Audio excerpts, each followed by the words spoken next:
Hello, welcome back to Bebop Review. My name's Andy Shaw. I'm just looking here at some tetrachord patterns over D-7 chord. If you look how I've written these out, I'm trying to get good voice lead. We're going C, B, A, G, F, F, E, D, and then that would take you down to C and repeat. Now, looking at that, you can see that it's not absolutely perfect. For a start, just here, look. This is not a tetrachord. See, it's 2-2-2 that. And a tetrachord always adds up to perfect fourth, and that is an augmented fourth. So I'm talking about tetrachord, so I'm gonna alter that and just make that a flat. So now we're running, that's a proper tetrachord, so we're running down another tetrachord, tetrachord, tetrachord. Now if you look here, we've got a problem because that we're repeating that C, and I don't want to repeat that C in this line. So what could I do? What do you think I could do? Well, the main thing I could do is to just raise that note. So what's happened is the tetrachord now is going from this F to that C. It's going over 5 notes, and this is just an added note to the tetrachord. So it's still playing a tetrachord, but we've got this little note in here. So the tetrachord goes down to there. Then this last note of this tetrachord dropping down is the first note of this tetrachord going up. Now this is a standard thing in bebop. You see this all the time. Charlie Parker uses this effect brilliantly in a line he does called M5B, where he uses M5B running into itself. The last note of M5B, which is leading, becomes not only an on-beat tone, but kind of a passing tone leading into another line. It's just incredible. It's actually incredible to see how he does it, and we'll talk about that later on. You'll see how incredible it is yourself. So anyway, what I've done here is I've dropped into this C. So this tetrachord now is that line from F to C, and now this tetrachord is just 4 notes. Now we call it a tetrachord because I'm really emphasizing these notes, F, E, D, C, and this is just like a grace note, this C sharp. Now in bebop, this added note here, this C sharp, is part of bebop scales. I think it's part of bebop scales. I know David Baker says that on a D minor the bebop note is F sharp, which is true. I've actually seen F sharp as well played on D-7, but to me it's a result of Parker shifting the beat. The F sharp should be on G7. Barry Harris says it as well. He says that he's seen Parker playing G7, but I think it's a result of shifting beat. Because if you look at the way Parker shifts the beat, there might be a G7 chord here, and he'll shift the G7 back a beat or 2 beats. So what happens is you end up hearing him playing G7 over D-7. But Parker uses this. I've seen him use this C sharp. I'm saying C sharp. D-7, this is the subdominant sound, right? So this C sharp would also be on the other subdominant chord, which would be F major. Okay, so this is an important sound. This is the bebop sound for D-7, this C sharp. Okay, so let's carry on running, see what we've got. We've got E. We're on E.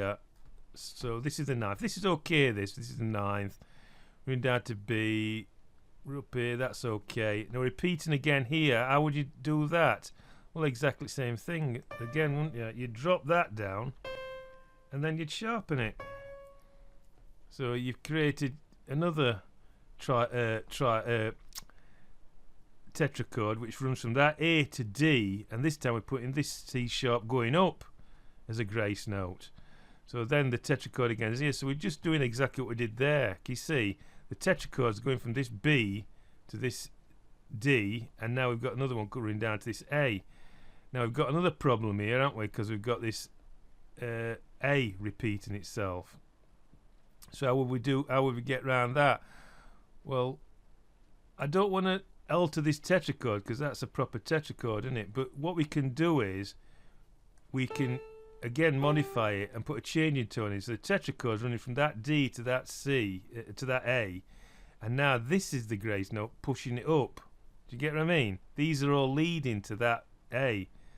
So it's carrying the line on. Let me just let you listen to that.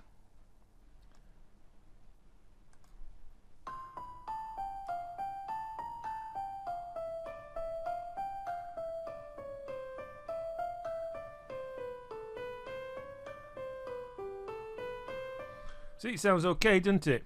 We're actually keeping the line running and we're not repeating notes. Now, the thing is, with that kind of line that runs like that, you can play really, really fast because you're not having to think about tonguing on certain specific notes. You're just letting the line run and then you tongue where you want to tongue. Okay. I'm saying tongue as in saxophone playing, but what I mean is accent. You can accent notes when you want to accent notes. On a saxophone, if you have a repeated note, you've got to tongue. To make that note sound again, you have to tongue it so it's accented, you see. But now I'm controlling the accents and putting the accents where I want them, not where the music, the actual tetrachords are saying I should go. And I've done it just by altering these notes slightly and putting slight chromatics in. Okay, do you get that? So I'll let you think about that. Also, have a look at the tetrachords and what kind of tetrachords they are running down. So you should write this out, what I'm doing for you.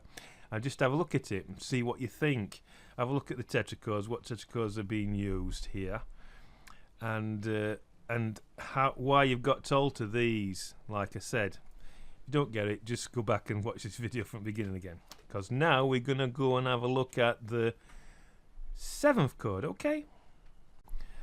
Okay, so here we are at G7 chord.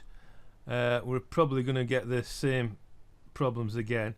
Now we're running down here. This is the first tetrachord. This is a C major tetrachord running backwards, so that's okay. This is a B natural tetrachord. Then we're running down. That's a minor tetrachord. We seem to be okay until we get to here. Right. Again, we've got an augmented 4th here, so we want that to be a tetrachord. So best thing to do, because we're into this F here, is to raise that F. So we've got an F sharp.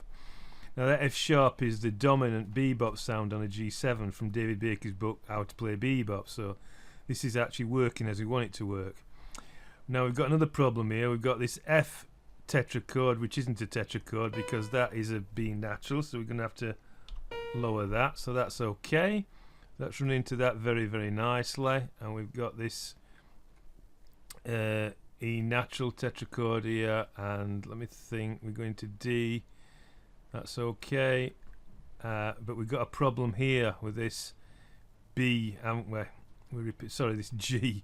We're repeating this G. So what we could do is we could do the same thing here. We could just drop that down one and sharpen it so it's running up naturally. So we're using bebop, basically this bebop scale, and then we're putting this B flat in just to run down to that.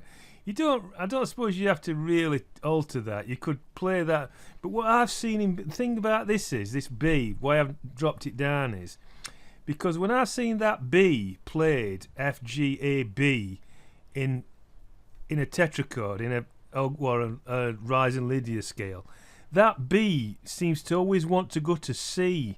The beboppers move from the B to the C, and when it's going downhill, it's a proper tetrachord. So this is going down to A, to this A.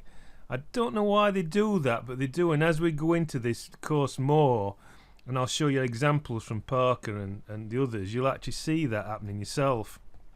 But for now, if you've got a tetrachord that's running up, and it's a Lydian scale, it's going 2 2 2, right? And it's going in the opposite direction. Drop that down to a proper tetrachord and then let it run into that. And that's basically what the beboppers do. That's all I'm telling you. But I mean, if you want to do it in a different way, it's up to you. I'm just telling you what I've seen. Okay, so let's play that and see what it sounds like.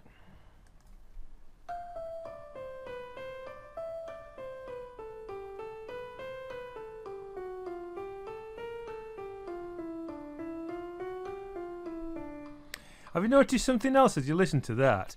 When you hit this B flat here, it seems to want to be accented. I know we're only listening to a computer playing it there, but as it's playing, I can actually hear notes that you want to, in bebop, you want to accent. And that B flat is a note that it just wants to be accented, wants to be hit before it goes into that. So the main thing to do is actually write that out for yourself and have a little practice and listen to hear how it's actually working that. Okay, so don't see any more problems. If you spot any more problems there, let me know, but that looks okay to me. So we'll now move on to the tonic chord, okay? Okay, so I'm looking at the C chord. We've got a tetrachord here, D, that's okay. Running up C, that's alright. B, natural, okay. A minor, okay. G, we're okay until we get to here. And we've got the same problem with this G repeating, because we don't want to go to F, because obviously F is not in. We could have gone to A, but I'm running down here because I want a nice voice leading line. So what we'll do is we'll alter that one. So we've actually put a bebop scale in. This is from David Baker's book, G sharp's bebop scale. So now we've got this running really nice. The tetrachord's running from this C to this G, and this is kind of like an extra note we've put in, this passing note. Okay, so that's running okay. G, A, B, C, that's alright. We've got another problem here with this B running down to F. That's not a tetrachord. Now you could leave that in if you wanted again, because it's actually coming from C. Do you know what I said? If it's turning from the B, if the B's the high note is turning, you want that to be flat, but that's actually coming down to B.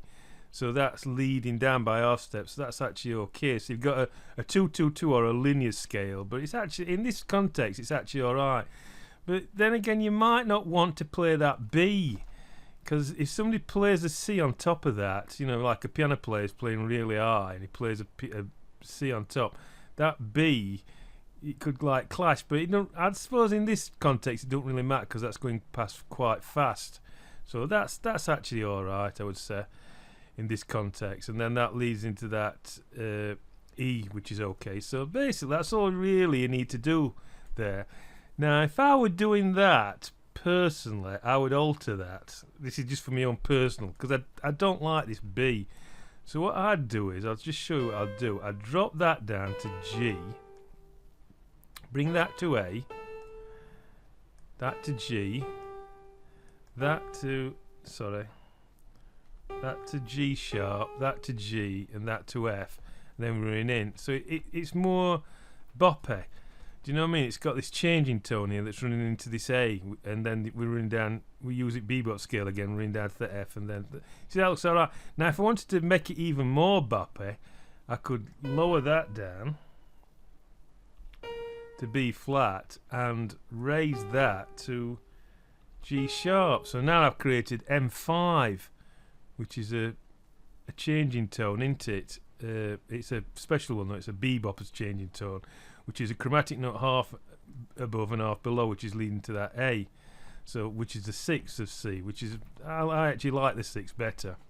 So to me, that's how I would write that out. But you don't have to. You could have played that B I just showed you before.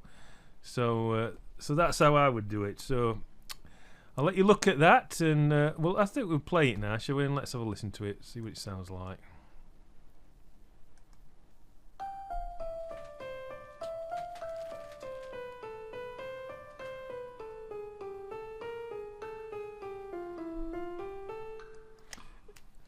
Yep, sounds okay to me, that. So anyway, I hope this little video has been a bit of an eye-opener for you, and let you look at things and study that, see how lines run into each other.